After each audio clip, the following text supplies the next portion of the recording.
sector and the security agencies have an opportunity to raise concerns or issues that can affect their working relationship. It's also an opportunity to examine and reinforce aspects which are doing well in order to consolidate our relationship. Lack of dialogue between the two parties sometimes causes suspicion and unnecessary tension. The NGOs and security agencies are supposed to work hand in glove and to complement each other in the development of the country. The NGO complement the government, but they are also supposed to do so within the regulatory framework that is in place. Some of the issues that may cause tension between the sector and security arise from failure to comply with the laws and failure to give accountability for what each party does. It's time to talk about roles, responsibilities, expectations of both government and the NGO sector. And this forum provides exactly that opportunity. After this dialogue meeting, we look forward to a strengthened and more harmonized relationship between the NGO sector and the security agencies for the good of our country. This also provides an opportunity for self-evaluation, so let's make the most of it to achieve the desired end state of this dialogue. As I conclude, government continues to recognize the contribution of the NGOs and remains committed to ensuring that NGOs enjoy the constitutional guarantees and all rights that are enshrined in the various global, regional, and national legal instruments. Government will continue to ensure that the NGOs have a conducive and enabling environment and that the NGOs are operating in an accountable, transparent, and orderly manner for the development of the country. We have four issues that we'd like to bring to our attention. Issue number one, the continued unresolved NGO break-ins and raids on NGO offices by the security. The NGO sector has witnessed several break-ins that have occurred at offices at different NGOs in Uganda since 2012 to date. These left the sector with many unanswered questions. One of the key questions remains as to whether these break-ins are a result of the work that the NGOs do, or it's an issue of ordinary crime targeting the NGO properties. It is evident that many organizations have been affected in times when they are handling politically sensitive issues such as land reform, human rights, and accountability, or election-related matters. Additionally, most of the items targeted during these break-ins have been computers or documents which contain information rather than cash or property. In almost all instances, the Uganda Police Force has been alerted and has been successfully essential in carrying out investigations. There are also some cases where the victims have actually been identified, brought on board for interrogations, and properties recovered. However, NGOs have never received a conclusive report on the incidents despite multiple promises. When this issue was first raised during this dialogue space, the Uganda Police Force pledged to investigate and provide a conclusive report on all the incidents. Regrettably, this has not yet been done. We request that security agencies provide an update on this and the outcomes of the investigations of all the incidents. Related to the NGO break-ins are raids on NGO offices by security agencies under the guise of conducting investigations into illegal activities.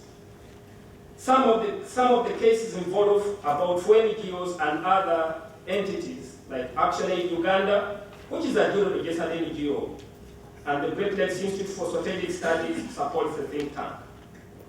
The security agents took away property that belonged to the organizations.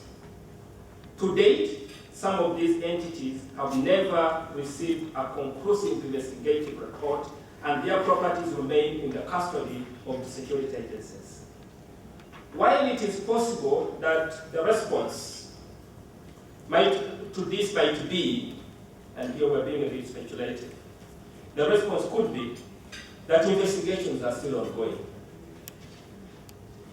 We firmly believe that this has taken too long and continues to affect the work of these organizations.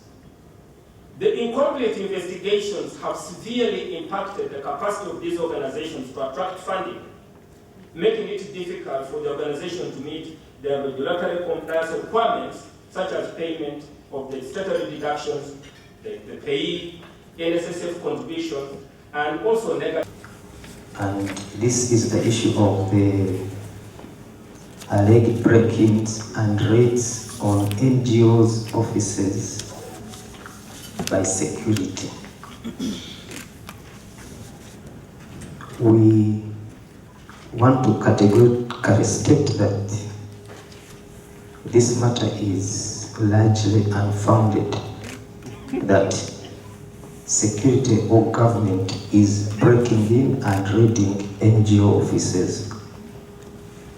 Like any other crime in the country, NGOs have been targets.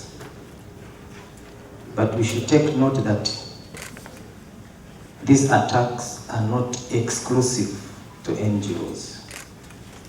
Even other places, residences, commercial places are also attacked and robbed.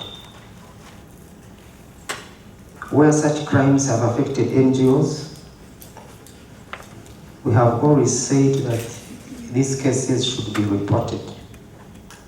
And I know some have been reported and they have been investigated.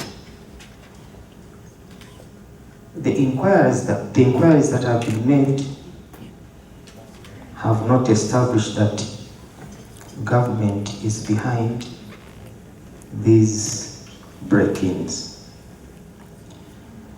Now, the issue therefore that remains is, where are the reports?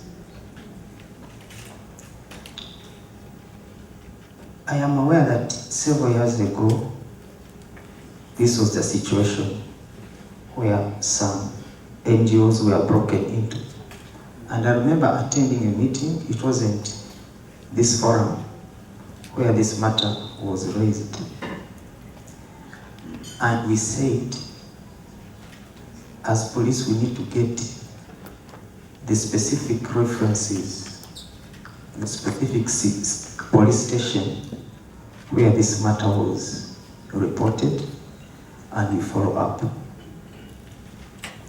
In that meeting, I remember someone wrote on me a sheet of those references, and most of them were from Old Kampala area, so they were reported to Old Kampala police station.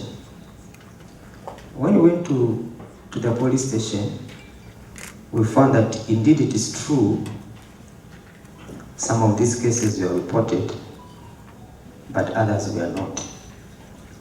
And those which are reported, you will find that there is a reference in the SD. SD is the station there, a big book at the counter. And then the first information is extracted. But the complainants never made a statement which would guide the investigations. In spite of repeated calls by the police to come and make statements so that the matters can be investigated, no response came. And what we like to categorically state is that when a case is reported to police, reporting at the counter is not enough. When the police calls you, come and make a statement, you should come and make it. If you don't, then it becomes very difficult for the police to investigate these cases. You would find that a file is opened and it has only one paper, what we call the first information. Others were investigated, about 3. They came and they made statements, witness statements were made, the offices were visited by SOCO, scenes of crime officers, and the file was properly compiled. But it was not possible to establish the culprits. Now, whether the culprits are found or not, still it is the right of the complainants to get a report from the police. We know that. Now, there's a procedure to follow. If you have to get a report from the police, you need to write specifically asking for a report. You pay for the report. For revenue, the money goes to URA, and the report is issued. I am not aware of any NGO which did this and they never received the report. If this was followed and the report has never been given, we need to be informed now and we follow it up so that the report can be given. So, if there has never been any specific request for any of these reports, I think it's time that we make those formal requests. The requests are addressed to the Inspector General of Police, and for that information, I'm actually the person who clears the issuing of these reports once the Inspector General has minuted to me.